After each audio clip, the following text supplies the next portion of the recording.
नमो तस्सा भगवतो अरहतो सम्मा सम्बुद्धस्स नमो तस्सा भगवतो अरहतो सम्मा सम्बुद्धस्स. So today the sutta we are going to take is Majjhima Nikaya 41. So this is an advice given to a group of people living in Sālā. So I'll just adjust this thing. So this is a very kind of an important sutta because it is talking about the whole actions done by body, speech, and mind. So the Buddha is talking about 3 actions by the body, 4 actions by the speech, and 3 actions by the mind, and how these 10 things which are there affect your results in the future. So the Buddha is always talking about the cause and effect. So the Brahmins of Sālā know a little bit about the future life, but they are not clear about why certain people go in a better birth and some people are reborn in a birth which is not so well. So now what they are doing is they are asking for a clarification to the Buddha. The Buddha is saying that how these things are affecting your future. And he is also talking about how what you desire. See, it is like if you have money and you wanted to buy a car, so you can go for, say, maybe a Mercedes car or a BMW car or a Maruti 800 car or some kind of a small car also you can go for. So you can go for a luxury car. So if you have enough money, so you can buy any car. But the Buddha is talking about this in terms of the merits you are earning. If you have merits you have earned, and how do you kind of spend that merit? It would that also needs your wisdom. That also needs where you put your attention to. So the practice of meditation is also all about attention. So we put our attention on the object of meditation, and we don't put our attention on whatever are the distractions. So where you put the attention, there you will be able to go. If you have sufficient merits. If you don't have sufficient merits, whatever wishes are there cannot be fulfilled or cannot be come to fruition. So that is what the Buddha is talking about. He's talking about the holistic nature. And one other thing is, he's talking about precepts, but he's also talking about precepts plus the mind he's talking about.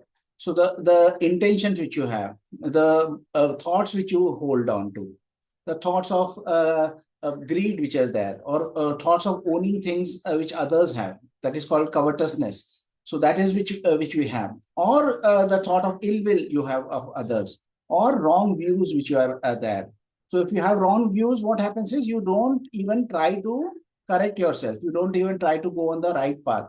If you have created those wrong views and get stuck in those wrong views, then that takes you to another path. If I say that, okay, I have a disease, but there's no cure for it, and I don't believe in the medicine. So what would happen is I will become more and more ill, and I'll be suffering from that disease. But say if I say that, okay, I'll try. I have a mind that, okay, this is possible, and I don't know if it will help me, but I will try this medicine, because in a spirit of kind of trying out, or in a spirit of experiment, I try out that medicine. But then we can see, is it making me better? Am I a little better than before? Is it my situation is improving, or is it getting worse? Then you can say that, okay, this medicine is working or not. But if you have wrong view on medicine, then what would happen is you would not even take the medicine. That is what the Buddha is talking about, the wrong views also. So there are 3 kinds of bodily actions, which are not to kill or harm living beings, not to steal, then not to have you have to have loyalty with your partner. So you should have not relations should not be there with other than your partner. That is what the loyalty is there. Then for the speech, the Buddha is talking about 4 things. He is talking about the speech which is a false speech which is divisive, which is splitting some 2 groups or making the groups fight with each other. So that is a divisive speech. Then there is harsh speech is there. Then the speech which is there, which is a kind of worthless speech which is there, which has no use. So those are the kind of speeches which are there. Then in the mental, he is talking about greed, he is talking about the ill will or thoughts of harm for others. Then he is talking about the wrong views which one has. So the right view is taking you to the better path, and the wrong view takes you to the worst path. So that is how the Buddha is talking about this to the Sāla. So I'll read the sutta, and in between I'll keep on adding certain commentary. If anybody wants, just ask me, and I'll be able to answer you. Okay. The sutta's name is the Brahmins of Sālā. Thus have I heard. On one occasion, the Blessed One was wandering by stages in the coastland country with a large sangha of students, and eventually he arrived at the coastland Brahmin village of Sālā. The Brahmin householders of Sālā heard the recluse Gautama, the son of the Sakyans, who went forth from the Sakyan clan, has been wandering in the coastland country with a large number of sangha of bhikkhus and has come to Sālā. Now a good report of Master Gautama has been spread to this effect. The Blessed One is accomplished, fully awakened, perfect in knowledge and conduct, sublime, knower of worlds, incomparable leader of persons to be tamed. So to be tamed means that people who are willing to learn from him. So only those people can kind of be tamed or learn. So if people are not willing to learn, then he cannot kind of do anything about that. That's a kind of a subtle thing which is there. Teacher of gods and humans, enlightened, blessed.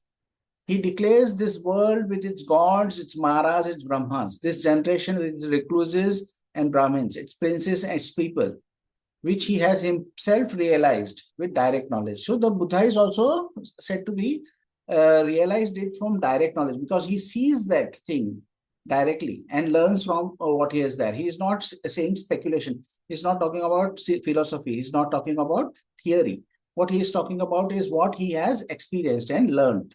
So that is what he is talking about. He teaches the Dhamma, good in the beginning, good in the middle, and good in the end.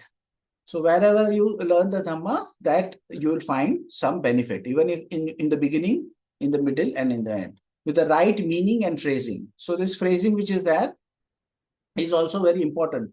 And Buddha uses this phrase is very skillfully. And it is used in a manner that it can convey some information. He reveals a holy life that is utterly perfect and pure.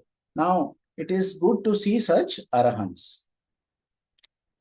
Then the householders of Sālā went to the Blessed One.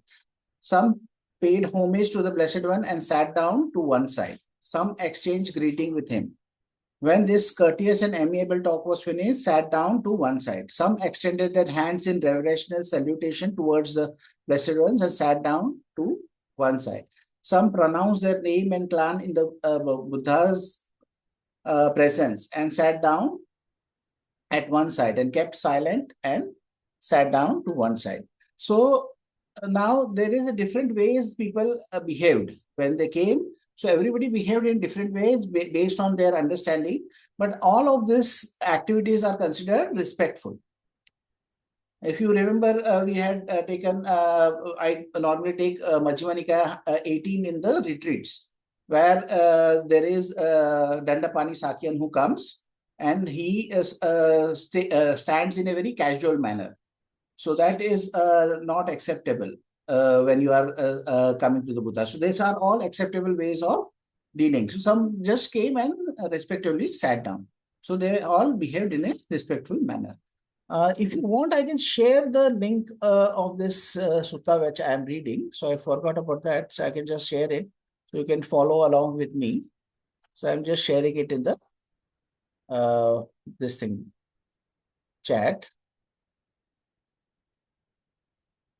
When they were seated, they said to the Blessed One, Master Gautama, what is the cause and conditions? Why some beings here on the dissolution of the body after death reappear in states of deprivation, in an unhappy destination, in predation, even in hell? And what is the cause and condition? Why some beings here on the dissolution of the body after death reappear in a happy destination, even in the heavenly worlds. Householders, that is what the Buddha is saying.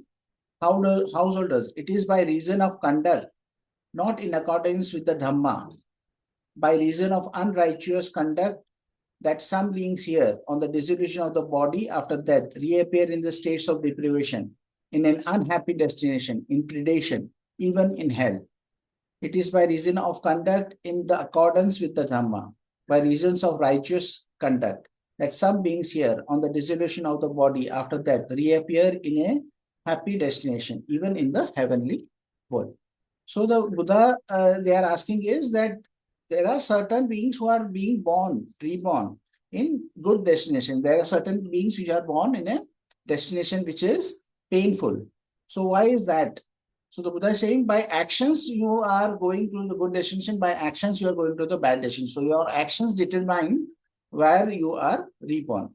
And one other interesting point is that once the Buddha was asked about a previous life by one of those ascetics. So Buddha said that why should I talk to you about previous life and past lives or future lives? Because you are not able to see them. And you may have to disagree or agree with me, but I will talk about something which is in the present. And he talked about dependent origination. But over here, the Buddha is understanding that the Brahmins actually know something about and have the faith in this aspect of the people or the beings kind of going into another plane after death, and that plane can be of painful or pleasurable. And they are understanding that. That's the reason the Buddha is talking about why the reasons for it. And he is not disputing that fact that they are not knowing it. So he is kind of acknowledging that they are able to understand these aspects which they are talking about. So this is a kind of a under the kind of the radar talk which is there, which has happened. So what the Buddha is talking now, the Buddha is talking about what is the actual reasons. We do not understand the detailed meaning of the Master Gautama's utterance, which he has spoken in brief without expounding the detailed meaning. It would be good if Master Gautama would teach us the Dhamma so that we might understand the detailed meaning of his utterance. Then householders, listen and attend closely to what I shall say. Yes, Venerable Sir, they replied. The Blessed One said this. Householder, there are three kinds of bodily conduct, not in accordance with the Dhamma. Unrighteous conduct.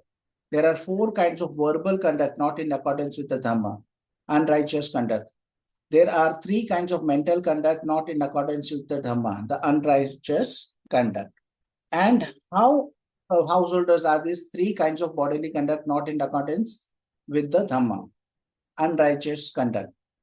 Here, someone kills living beings. He is murderous, bloody-handed, given to blows and violence, merciless to living beings. So this is the first thing. So the Buddha is talking about the cruelty also of the aspect of the killing. So somebody kills and he is habituated to killing. And this person has cruelty also a part in that killing. That is that person's mindset. Then he says, he takes what is not given. That is, he steals. He takes by way of theft the wealth and property of others in the village or forest. So he's talking about that whatever is taken in the villages, it is known what is there. In the forest is something, the land is owned by somebody and there are fruits which are there, or there are things which are of value.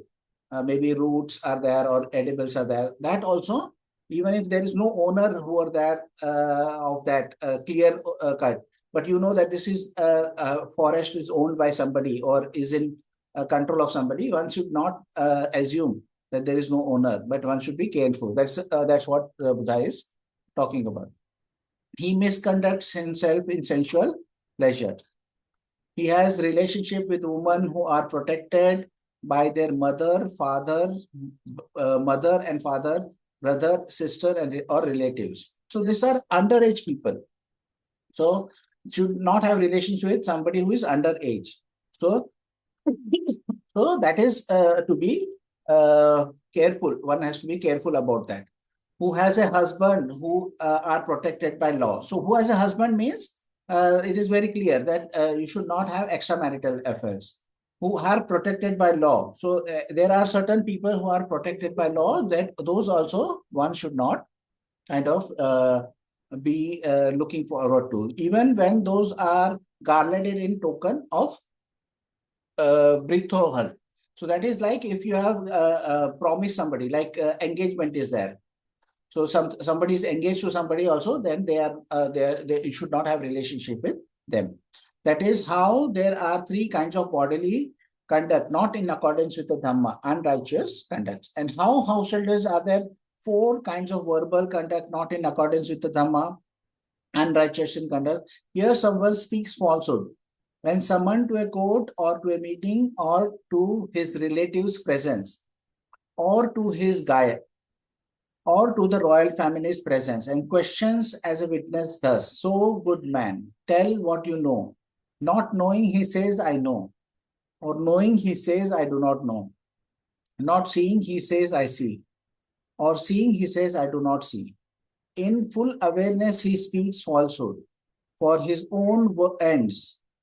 In full awareness, he speaks falsehoods for his own ends or for another's end, or for some trifling worldly end. He speaks. So the Buddha is talking about the right speech in the sense that anything which you speak knowingly means you are very clear about. Certain times we misspeak, or certain times we overestimate certain things. So that is not considered to be a wrong speech, or it is considered to be unskillful, or your mindfulness is lacking at that point of time. Say you misspeak something or something like that. But knowingly, you have this is also intention comes in effect. So over here, intention is very important. So he speaks knowingly. So now another thing is he speaks maliciously. This is also called divisive speech. Okay, and this speech is also called divisive speech. Over here, the translation which Bhikkhu Bodi has given is malicious. So he speaks maliciously. He repeats elsewhere what he has heard here in order to divide those people from these. Or he repeats to these people what he has heard somewhere else, elsewhere in order to divide these people from those. Thus, he is one who divides those who are united, a creator of divisions, who enjoys discord, rejoices in discord, delights in discord, a speaker of words that create discord. So somebody, we are all aware in offices at least there are people who would kind of go and speak to two people and create a trouble, or arrange it in such a manner that two groups fight. Or if there is a group who are kind of united, they kind of go and try and split that group. So all those speech which are there, which is divisive, which divides people, should not be used. Now we are living in an age where everybody kind of is using this divisive speech, and it has been in internet, and it has become a kind of a political thing from across the world, so they want to divide. So those are all kind of wrong speeches. When you are wanting to do it, you have to do it for uniting people, to kind of be able to kind of end disputes and kind of end fights. You have to put efforts in that, not to divide people. So that is a wrong speech. Then he speaks harshly. He utters such words that are rough, hard, hurtful to others, offensive to others, bordering on anger, unconductive to concentration. So now harsh speech is also something which is spoken by many people now. Bhante said that in 2000, when he was coming from Malaysia, he said that he felt uneasy while coming to, when he was up in the air, and he was before landing. Then what he did was, he was not sure why it was happening. But when he heard the first time some program on the TV or something like that, he found that there is a lot of use of the four-letter words, which became normal. When he had gone 12 years back, this was not used. That language was not used. Then the Bhante is saying that this use of the harsh words which is there is also something which harms you. So you have to keep your speech which is as gentle as possible. Ritesh wanted to ask something, no? Yes, Bhante. Uh-huh. Um, I've been thinking about divisive speech recently. Um, Mhm. it's not divisive per se, but if you look at the tone of the speech, which is positive versus negative, it is often Mhm. negative speech or saying what is untrue, which gets attention, right? We know from social media that you can go out and bash people and that will get more eyeballs. Then I started Correct. looking at history also, and even the people who have given the right messages to society, including people like, for example, the Buddha or let's say Krishnamurti, just talked in the negative that this is wrong, this is not the right way of looking at things. Mhm. Um, so I find a lot of tension there between, even though the intention is right to unify people, but still Mhm. the people who have gotten the most attention to the right message is also the people who have gone out and bashed the wrong message. And Uh-huh. and I it is see. something I you see the problem I'm saying, that if you just go and say that all is right, you won't get the message across. But if you go and say that this is wrong, this is wrong, this is wrong, this is wrong, even and that will get the attention now, and that might be used for either a good purpose Mhm. or for a bad intention. Yeah, so there are certain places where the Buddha is using the negative and certain he is using the positive. So next part, he is also giving a positive way of kind of action. So he is equally giving the negative and the positive. But as you are saying that what you are talking about is that when you are kind of uh, having a divisive message, then you get more attention. And some people say that, okay, I am giving a divisive message, but I am giving it for a larger, good, better purpose. But you are losing the kind of the essence of it by becoming divisive. And the other part is harsh speech. So what we are Yeah. talking about over here. So sometimes when you are giving a message, the message kind of gets lost when it is put in a harsh manner. So there is one person I used to like it at one point of time when I was a lay person. So he was, I think, something black. He is he kind of does rants. So he does a lot of kind of complaining, and that is his style of comedy. So that may be true, but I don't think he gets across anything, any kind of good message, or is he known also for kind of having any positive message, because he is kind of always focused on the negative. It may get you attention, but what happens is when the communication is framed in a certain manner, where the negative becomes more or the harshness becomes more, then the overall message which is there gets hidden in the harshness Mm. or the negative form of the content. And the message is lost. He says, okay, overall, I have given a good message, but because my communication was certain thing, certain way, it was not received because certain people are put off by the negative. They see the gimmick also certain times. They initially it is possible to have that thing a reaction, but after that you are able to kind of see the gimmick in the uh, harshness which you are putting, or a gimmick in the negative which you are putting in. At certain times, that things can have a kind of a very small lifetime of effectiveness. The more the is there is you have to be honest. That means that where whatever is required to be said in a certain manner. Certain times you may be required to be a little harsh, but it has to be in the context of where it is required.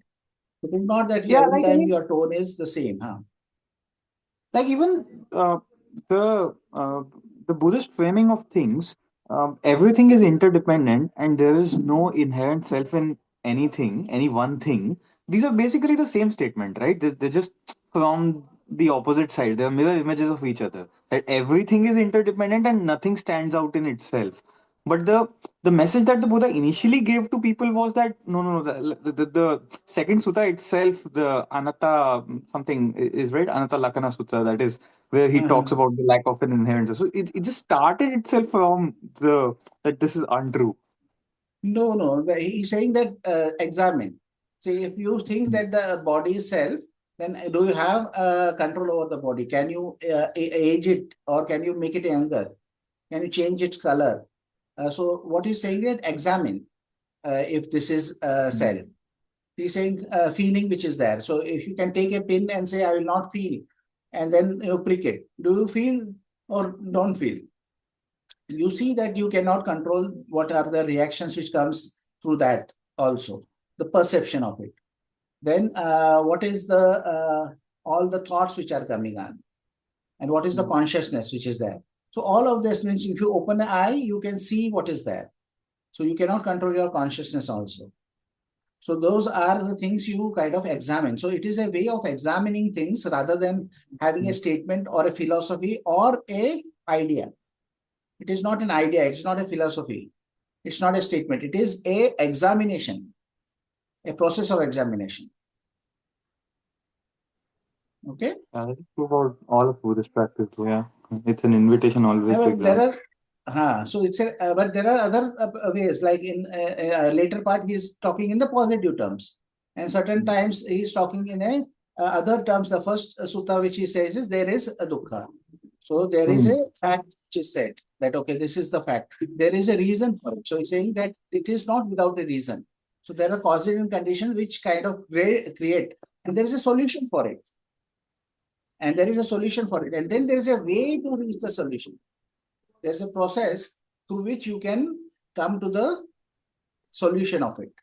So that is how the progression happens. So first, what he's talking about is the fact which is there, a problem solution kind of situation. That also is saying cause and effect. He's saying there is a phenomena, there is a cause for the phenomena, there is a solution because you can remove the cause and that will go away.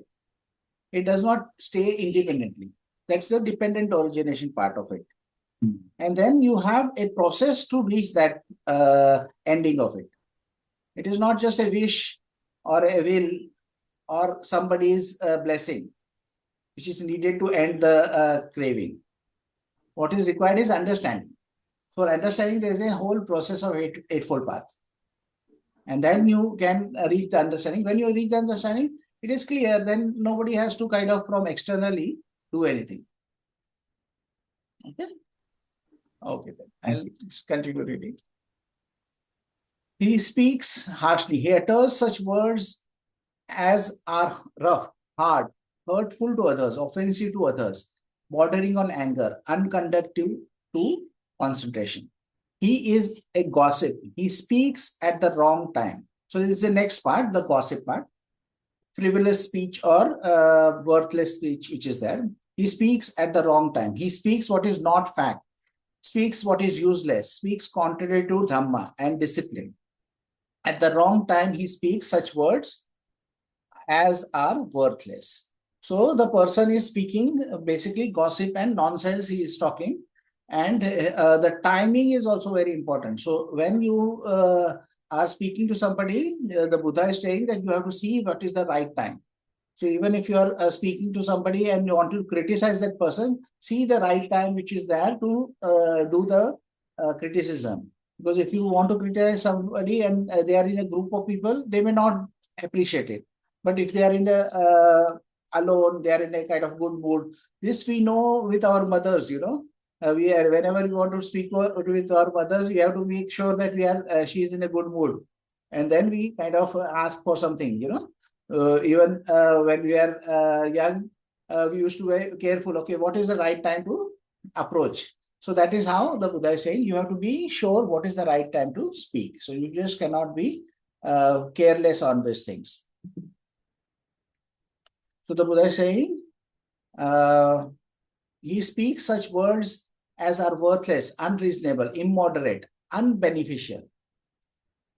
That is how there are four kinds of verbal conduct not in accordance with the Dhamma, unrighteous conduct. So the person is, whenever you speak, you have to be careful about what you are speaking. And how householders are there three kinds of mental conduct not in accordance with the Dhamma, unrighteous conduct. Here someone is covetous. He covets the wealth and property of others. Thus, oh, may what belongs to another be mine. Or he has a mind of, okay. So now covetousness is also about jealousy. So you are not having a mind of mudita. So when you see somebody succeed or somebody have something, you have to have a mind of mudita. You have to say, okay, maybe I may have had those things in the past, and that is how the mind can become have joy for the others. This thing, but if he has covetousness, then it can lead to also the breaking of the precepts. There also intention comes into play. So if you say, oh, I would like to have this kind of pen or rubber when we were kids, or sharpener, that is how we kind of picked it up because we wanted that. We wanted to own it. And I give this example in the retreats of a chocolate and the mug. Just because the chocolate or the mug was there next to them, they took ownership of it and they were not able to exchange that mug or the chocolate. So that is how it takes ownership. So when we are coveting something, we somehow take mental ownership of that thing. That, oh, I should own it, and then it becomes difficult to not to kind of steal that thing. So that can lead to a lot of breaking of precepts. So that is what the Buddha is talking about, the mind state which is there. We have to avoid kind of being jealous of others and to kind of want others things or other things which are not there with us. So this is kind of contrary to some of the new agey kind of motivational speakers. They say, oh, desire for this and have a vision board where you keep all the things you want, keep photographs of cars and bungalows, and you will get it. The person says, oh, I had this vision board and I'm in the bungalow over here, in the same bungalow I had a vision board. So that is also the Buddha is warning that can lead to some wrong actions. Or he has a mind of ill will and intentions of hate. Thus, may those beings be slain and slaughtered. May they be cut off, perish, or be annihilated. Or he has wrong vision. So now this is also a mind of ill will. We all know that when something bad happens, somebody kind of speaks to us badly, or somebody does us something badly, then what happens is we wish them ill. And that is also something which we are not so much caring about. But the Buddha, in one of the other suttas, the Buddha is saying that if you have a mind of ill will, of greed or aversion, then it can take you to hell. As if you have been picked up and put in the hell, that way you will be put in hell, because that mind of those kind of mind states cannot bring something which is fruitful, which is happy, which is kind of wholesome. It will take you to places where it will be hurtful. So that is what the Buddha is saying, not to have a mind of ill will. Now the third mindset, which is wrong view, the Buddha is going into much detail. So I'll just try and explain each of these things, because these are kind of ideas which was there at the time of the Buddha, and there were teachers also who were promoting those ideas, and there were group of peoples also who were kind of following those ideas. So that those are the other kind of wrong view, which has many different ideas which are there. So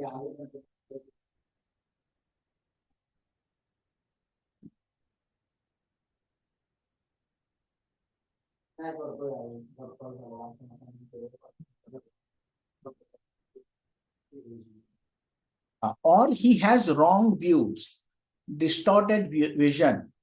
Thus, there is nothing given, nothing offered, nothing sacrificed. So, nothing given, nothing offered, nothing sacrificed means there is no generosity. That means there is no merit of giving dana or being good. So there is no generosity. So the idea is that there is nothing given and nothing kind of received. And that is what is taking you to a mind of kind of being selfish. Because they are saying that there is nothing given, nothing offered, nothing sacrificed. So there is nothing which we need to do. No beings who are or no fruit or result of good and bad actions.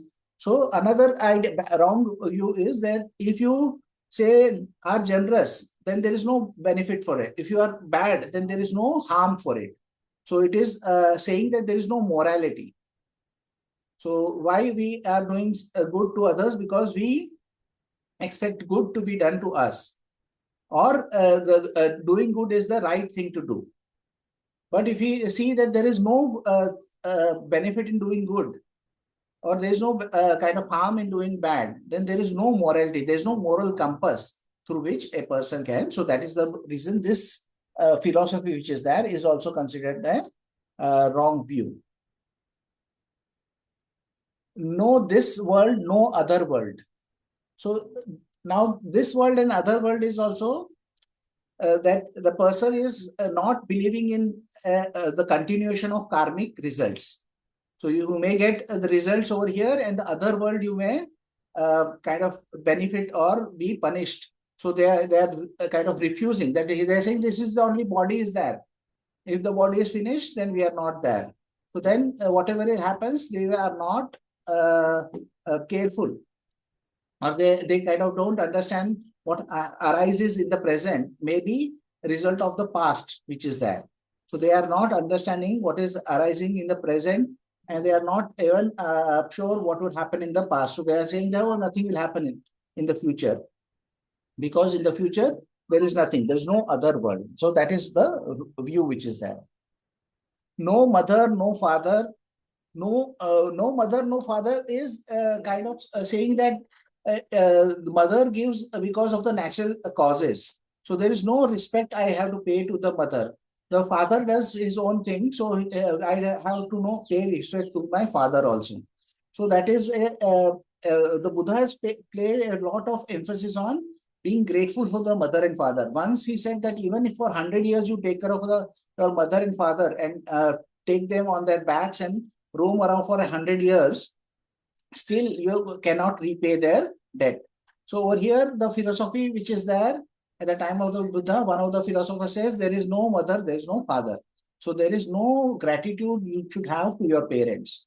But Buddha is very against that. He says you should have gratitude toward your parents, because you are having gratitude is very important to your parents. No beings who are spontaneously reborn spontaneously, no good and virtuous recluses and Brahmins. So no beings reborn spontaneously means that there is no Deva Loka. So there is no, in Deva Loka, they are not born mother by father. Because of the good deeds, they are born spontaneously. So they appear. Even if you're from one Deva Loka, they pass away and go to another Deva Loka, they will disappear from this and they will be spontaneously reborn. So this philosophy is saying that there is no such thing. This is a wrong view somebody can have, that there is no kind of spontaneously reborn. No good and virtuous recluses and Brahmins in the world who have themselves realized by direct knowledge and declare this world and the other. So this philosophy says that there are no persons who have realized enlightenment. There is no good kind of ascetics. There are no kind of good bhikkhus which are there. So there is nothing which I have to pay respect to, or there is no possibility of an escape from this situation which I am in. So then they are saying that whatever practice you do, there is no result you will get, no benefit you will get. And that is what the escape gives them an escape or an excuse to not do anything. So there is saying that there are no recluses, no. So there is saying that there is a problem solution. As I told about the medicine. If you are sick and you say that the medicine does not work and you never take the medicine, you never know.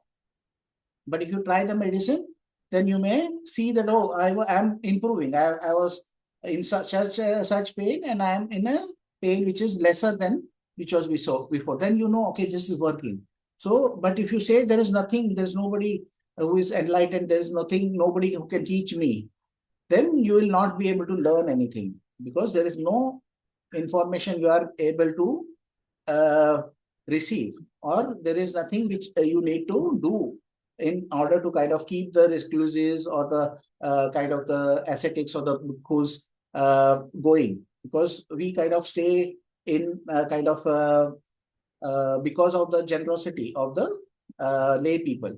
So we are able to support ourselves. But if that is not there, then they don't need to support also. So that is a way of kind of saying that there is no solution. There is no solution for whatever is happening. They may agree that there is dukkha, but they may say that, oh, the dukkha is there, but we cannot do anything about the dukkhas. We cannot have any solution for it. This is how there are three kinds of mental conduct, not in accordance with Dhamma, unrighteous conduct. So, householder, it is by reason of such conduct, not in accordance with the Dhamma, by reasons of such unrighteous conduct, that some beings here on the dissolution of the body after death reappear in states of deprivation, in a unhappy destination, in predation, even in hell. So the Buddha is saying that your mind states can take you even in hell. Your actions which are there, whatever words you are using, all those things, if you are not being careful about, then that can lead you to an unhappy destination. Householders, there are three kinds of bodily conduct in accordance with the Dhamma, righteous conduct. There are four kinds of verbal conduct in accordance with the Dhamma, righteous conduct.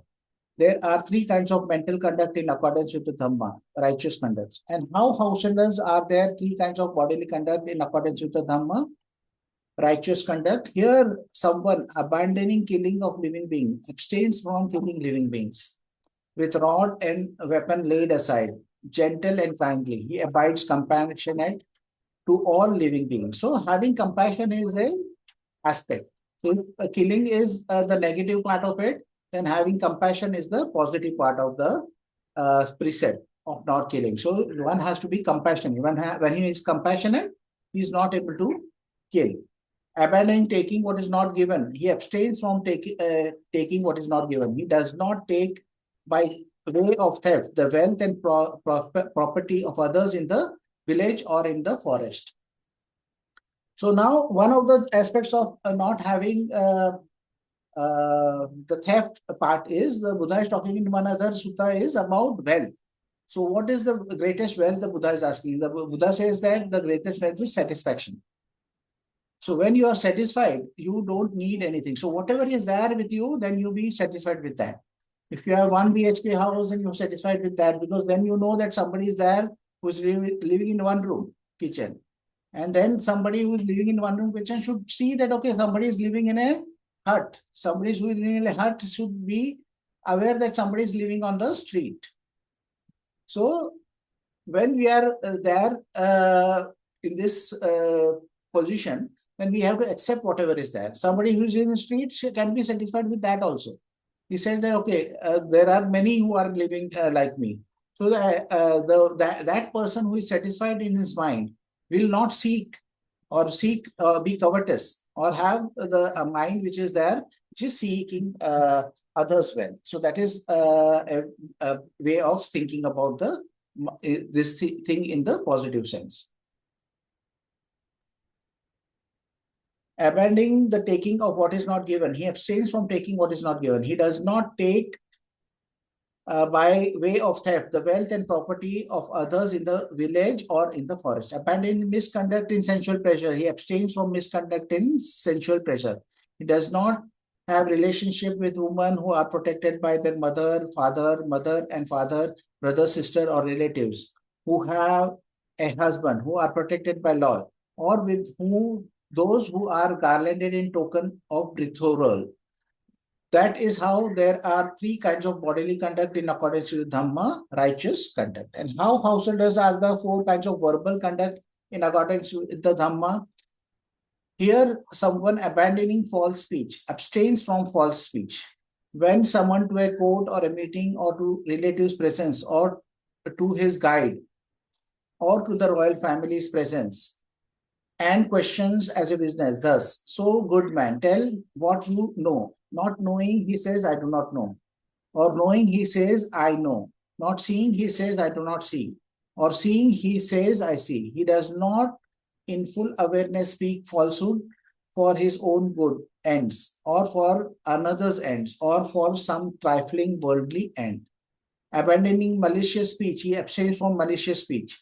He does not repeat elsewhere what he has heard here in order to divide those people from these. Nor does he repeat to these people what he has heard elsewhere in order to divide these people from those. Thus, he is one who reunites those who are divided. So this is a positive aspect. So one should kind of want to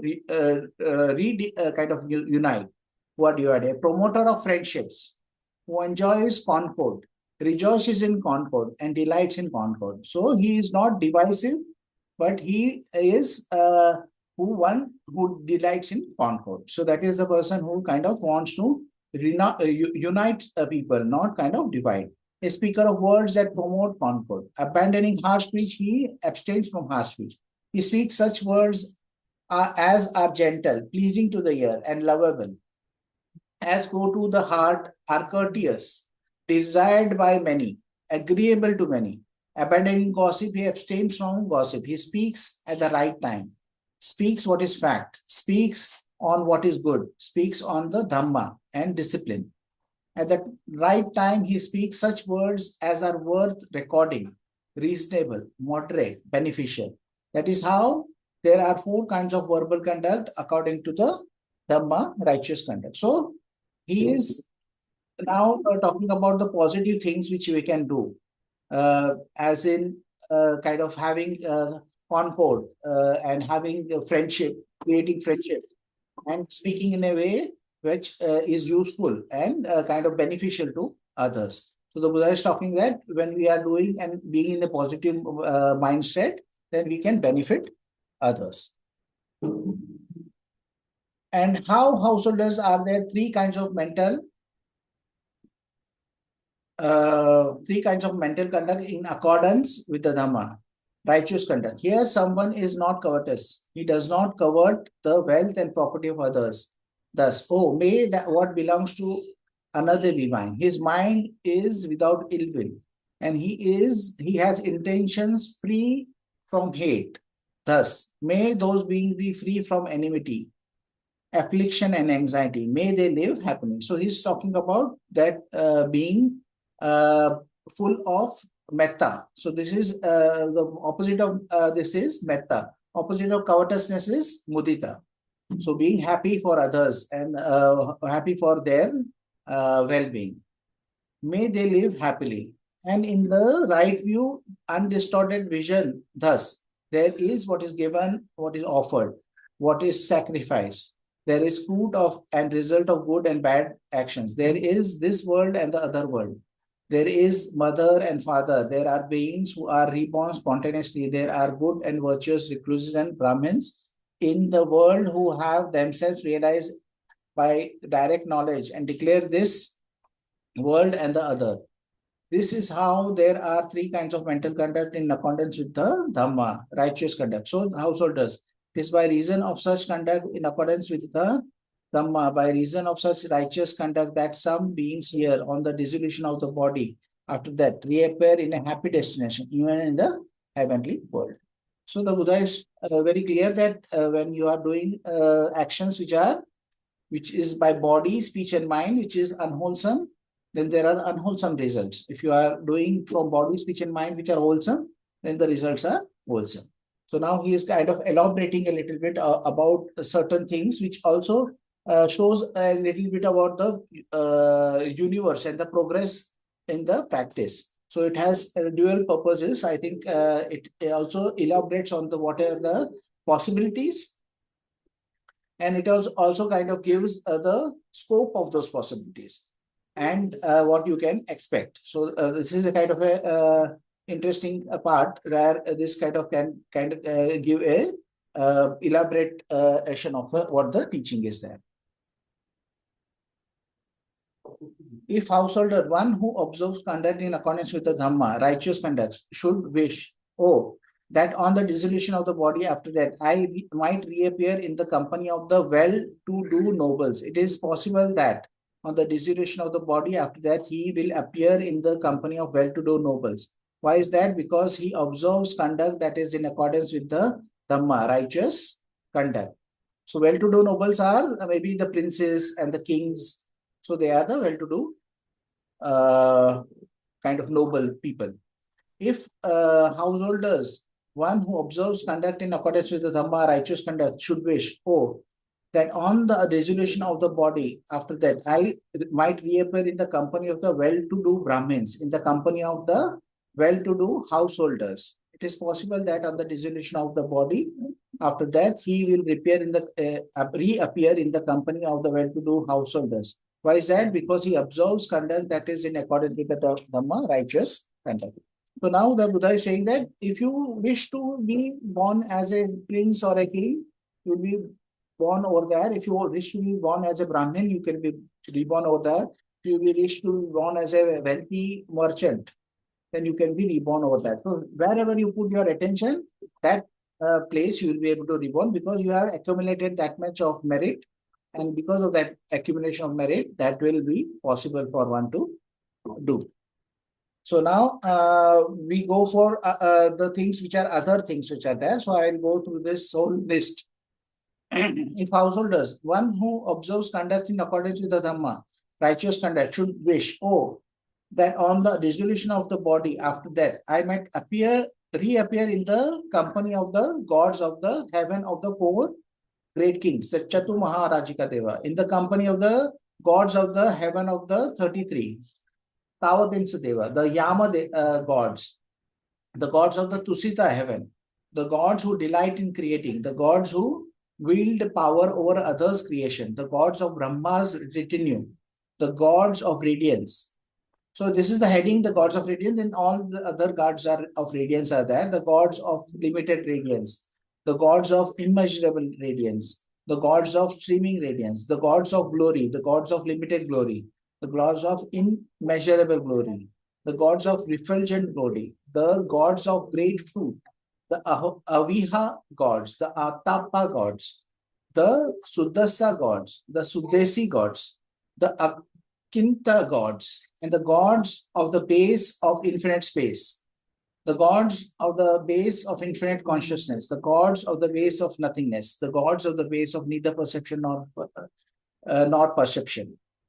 It is possible that on the dissolution of the body, after that, he will appear in the company of the gods of the base of neither perception or non-perception. Why is that? Because he observes conduct in accordance with the Dhamma, righteous conduct. So the Buddha is saying that, see, if you are doing that, then you can put your attention to any of those realms and be reborn over there.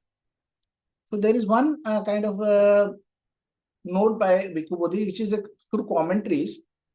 One of the things they are saying is that the Brahma realms and the further than the Brahma realms, you may need to have the meditation practice to reach there. But over here, it has not been mentioned that there is anything separate for before and after. So all the Deva loks which are there, and the Brahma loks and the Arupa loka which are there. So there is no distinction made by the Buddha. But in the commentaries, they say then when it comes to Brahma loka and above, they may require meditation practice. So that is not clear, but that has been said as per the commentaries. So this is something which is possible if you are doing meditation practice. So now one other thing is, if householders, one who observes conduct in accordance with the Dhamma, righteous conduct, should wish, that by realizing for myself with direct knowledge, I might here and now enter upon and abide in the deliverance of mind and deliverance by wisdom that are taintless, with the destruction of the taints. Taints are the things which are binding you to the samsara, which are kind of keeping you changed in the samsara. It is possible that by realizing for oneself with direct knowledge, he will here and now enter upon and abide in the deliverance of mind and deliverance by wisdom that are taintless, with the destruction of taints. Why is that? Because he observes conduct in accordance with the Dhamma, the righteous conduct. So what the Buddha is saying, that even if you wish to end the life in samsara, get nibbana, then having this 10 factors, that is 3 bodily, 4 verbal, and the 3 mind factors which are there, if you are in control and you are doing it incorrectly, then you can even reach nibbana. So that is what he is clearly saying. So that is very important. One of the things which happens in every retreat is they kind of say what is non-veg and veg and all those things. But there is one sutta by Buddha Gasapa, which he says that what comes out of your mouth is more important than what goes in. So as you see that what is said, it has to be very careful. There are also four things which are there. You should not lie, you should not divide people, you should not have harsh speech, you should not have frivolous speech or gossip. So all of this we have to be careful about rather than what we are eating. That can change, but what cannot change is what is coming out of your mouth, because that is something which is to be careful about, and that is how it can be taking you to the end of the samsara also. Interesting point is that there's one other place where because of generosity, the Buddha is saying that you can even go to the anagami stage, which is a unique sutta which is there, where the Buddha is talking about what are the mind states in which you give the uh, dana. So one of the mind state which is there is chitta alankara. Alankara we know to kind of beautify the mind. Chitta parikara. Pirikara is the used for the requisites. So that is the kind of as a basic necessity of the mind to make the mind more beautiful. I give generously. So it is more kind of giving more merit than giving as a yagna or as a sacrifice. So being generous in the mind state of a muni or a kind of rishi who does a yagna. So it is a better mind state than that mind state, which is to beautify your mind and to give because as a requisite of the mind. So that mind state, if a person develops when doing generosity, he can even go to the anagami stage. That is, he can also attain nibbana. So over here also the Buddha is talking about how you can, when you are taking all those precautions in your daily life and being a righteous person, then you can reach. So now there is an interesting part is what the end they are very happy, and this is a standard kind of phrase which is there. We'll try to explain this. When this was said, the Brahmins, householders of Sālā, said to the resident, "Magnificent Master Gotama, magnificent Master Gotama, Master Gotama has made the Dhamma clear in many ways, as though he were turning upright what was overthrown." So something which is there is wrong. You know, if there is a bowl which is upright, you cannot use it. When we can put it in the right position, we can use the bowl. So that is what he's saying, that as though he were turning upright what has been overthrown, revealing what was hidden. So if something is hidden, you cannot know what is it. But the Buddha is kind of revealing it to you, showing way to one who has lost. So if you are lost in this samsara and where you are going in this samsara, then the Buddha is giving you the path. Holding up a lamp in the darkness for those with eyesight to see forms. So somebody who has ignorance cannot see the things correctly. Well, but he gets wisdom, then he is able to see. So that is like holding a lamp in the darkness for those with eyesight to see the form. So who are the people with eyesight? The people with eyesight are people who are wisdom, who are ready to learn, who are open to learning. The people who are not open to learning, they are not open to receiving. Then they will not be able to learn. They will not have any kind of addition to whatever is their mind state or thinking. So that is what the Buddha is talking about.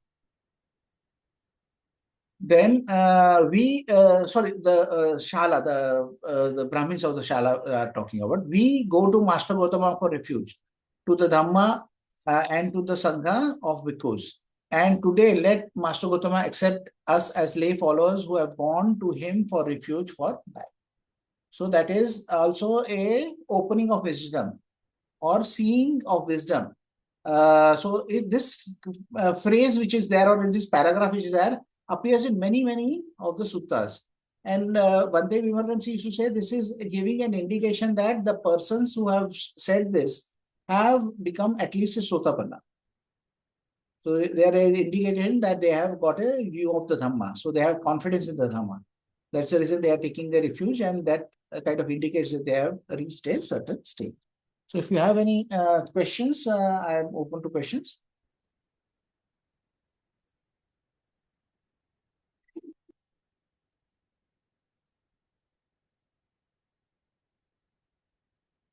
I don't have any questions. Beautifully explained.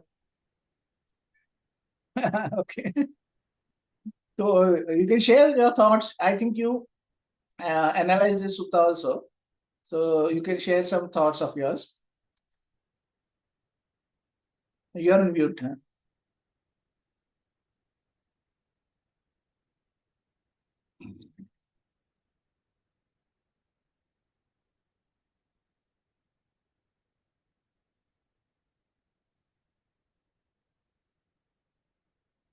You will be on the left side if you're on Zoom. Huh?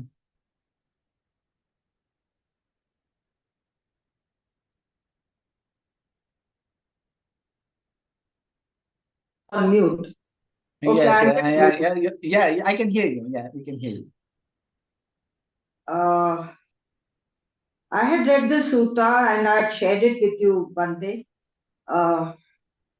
Reading this sutta came at the right time in my practice. Even though I had taken the precepts and read the Dhammapada before I start my meditation every day, the key message of this sutta helped me clarify the main purpose of practice.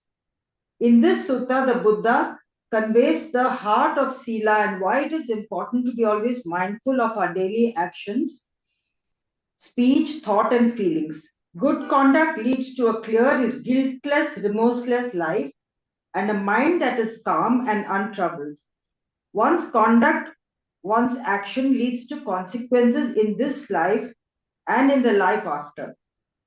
There are 10 wholesome parts of action, speech, and thought.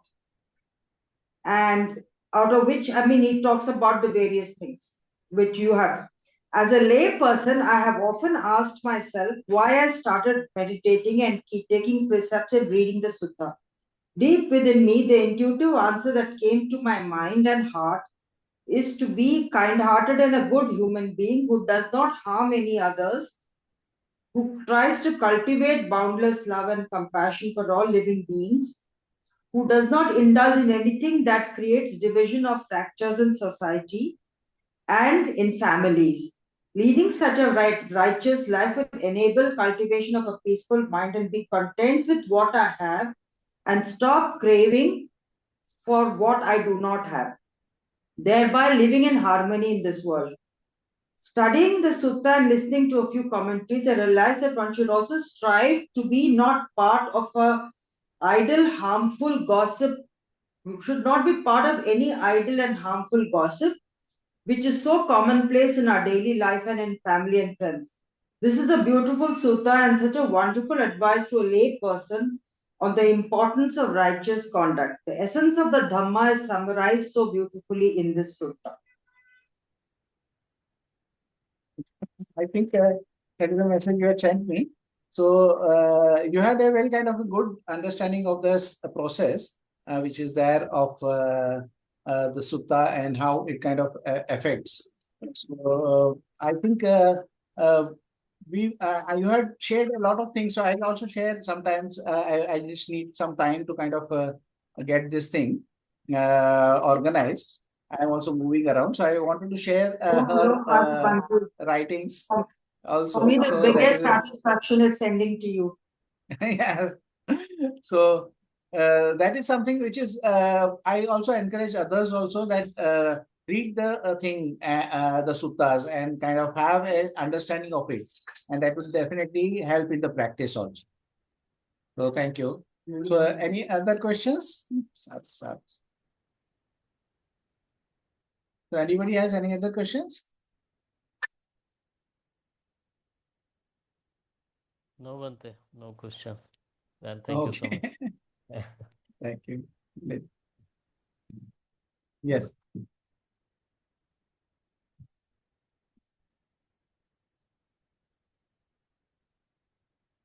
Yeah, I think you wanted to speak something.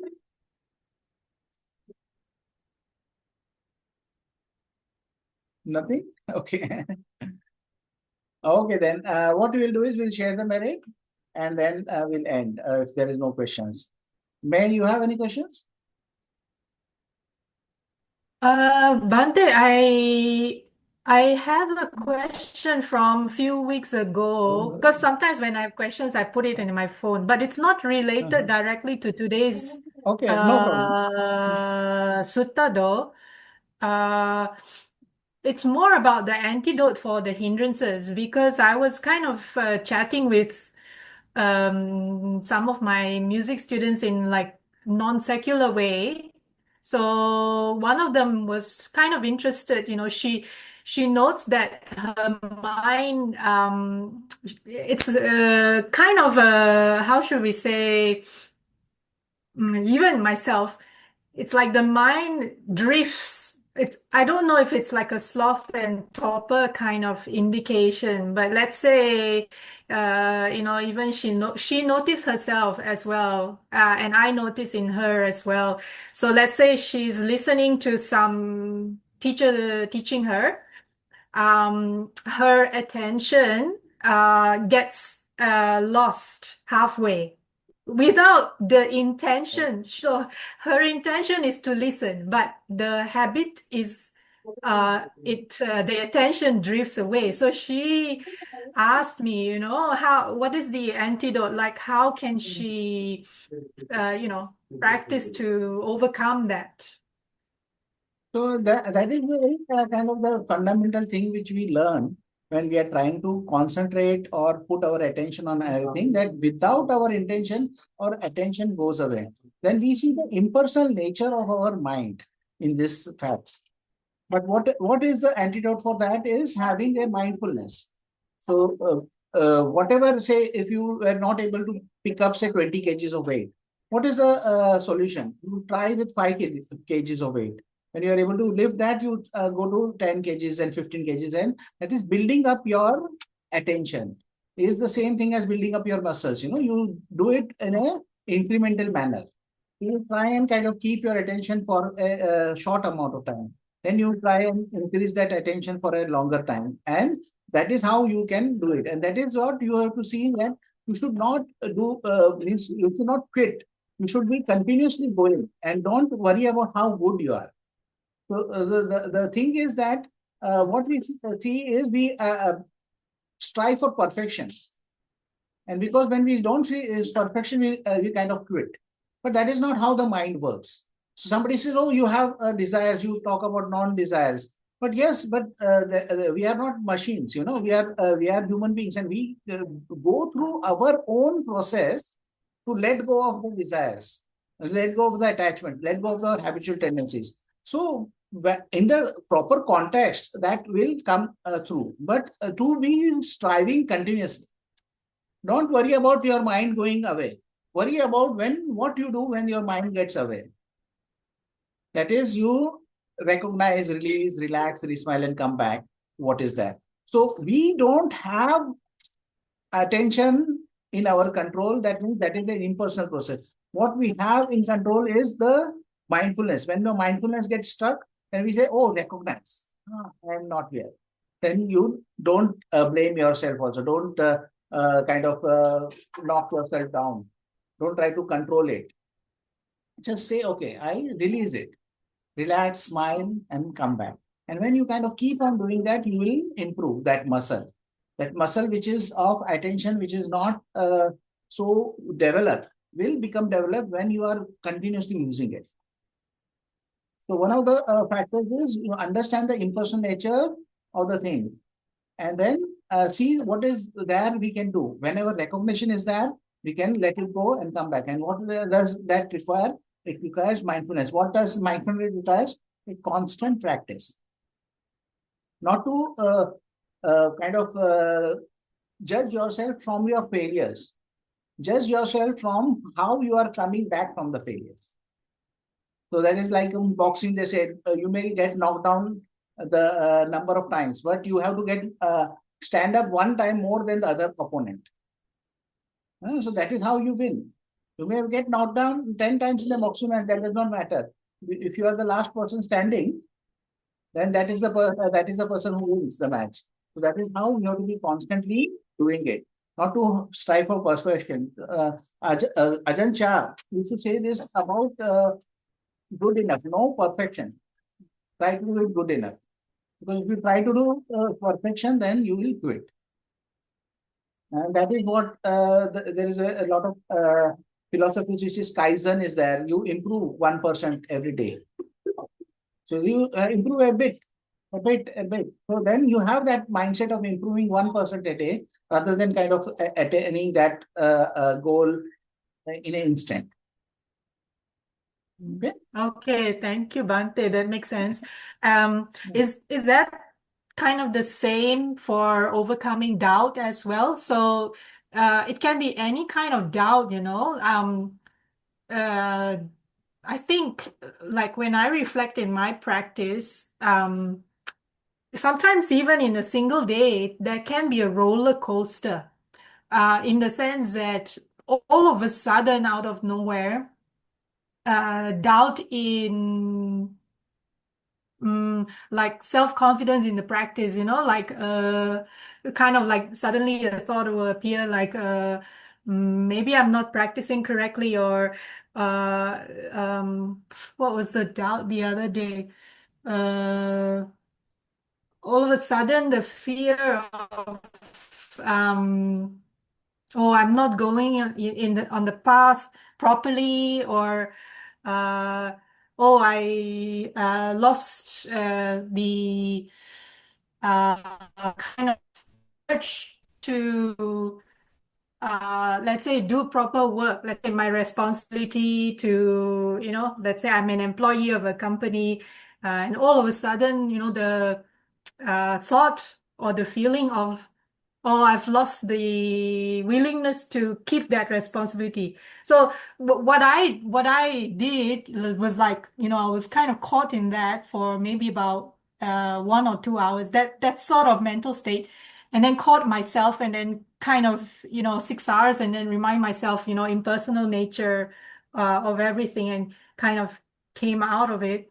But I was just wondering, you know, the next time similar kind of doubt appears, is it again using the same like mindful that oh, all of a sudden those thoughts arise, those feelings arise, and then like you said earlier, note the impersonal nature, and then come back with 6 hours? Is it the same, Yes, it or is same, but uh, one thing about doubt is that your doubt can only go through confidence, and that confidence will come through practice and study. So some of the things which are there is you have to understand the impersonal nature of the doubt arising. You let it go, come to the confidence that in the past I have done certain things which has helped me. In the past I have done some things which are kind of being useful. The past which I have done something which has taken me forward. Not that perfect things which are there, but you see that the incremental things which has changed. So I used to become very angry. I used to hold grudges for months. Now I hold it for a minute. So that is an improvement. That is so you are not going for the perfection which is there, but seeing that what is the incremental benefit which I have got. Then you know that okay, I am doing this thing, but there are certain things which are improving. And then you know that the thing which I am doing is working. It is not arrived at the destination at the current time, but it will arrive. Even in the time of the Buddha, he said it can happen in 7 days and it can happen in 7 years also. And some people stayed with the Buddha for the whole of their life, but they were not awakened. All those kinds of people are there. So now we have to see that what are we doing? Are we willing to do the action? Are we willing to 6 hours now? If we are to do 6 hours, we are on the right path. That's a kind of the fundamental thing. Are we willing to use the right effort? Are you willing to let go and just come back to whatever is there at hand? It may be a conversation, it may be reading, it may be just being over here. But am I willing to come back, and am I willing to let that thing go and come back where it is there in the present? Am I coming back in the present in my awareness? If I am able to come back in my awareness in the present, then I am doing right. You cannot control the mind. That gives you more and more confidence in the impersonal nature of the things. If you have confidence in the impersonal nature of things, then you know that that is not me, that's not myself. So when you know Okay. that is not that, yes. I found even when you're in emotional distress, this works because it may take you 1 or 2 days, but if you keep trying and keep trying, and then this whole thing of this is not mine, this is not myself, this is not, I should not take it personally. It takes time, but Mm. I think for people in the beginning of the practice, it takes more time. It has differences, in the beginning, there may be a little bit of understanding, learning, other gaps are there. As you go, those gaps will kind of get diminished. And as you kind of learn more and more, you will be able to do it. Mm. Okay. Okay. Thank you, Bhante. Thank you so much. Thank you. Then we'll share anybody has any question about meditation or any other thing also, they can share, or they want to share their thoughts. I think no. Okay. No. May suffering ones be suffering free, and the fear struck fearlessly. May the grieving shed all grief, and may all beings find relief. May all beings share this merit that we have thus acquired for the acquisition of all kinds of happiness. May beings inhabiting space and earth, devas and nagas of mighty power, share this merit of ours. May they long protect the Buddha's dispensation. Sadhu, sadhu. Okay, thank you everybody for coming. And we will have another meeting on Wednesday. I hope people join. Okay. Thank Thank you, you. Bye. Bhante. Bye. Thank you, everyone. Bye. Thank you. Bye. Bye.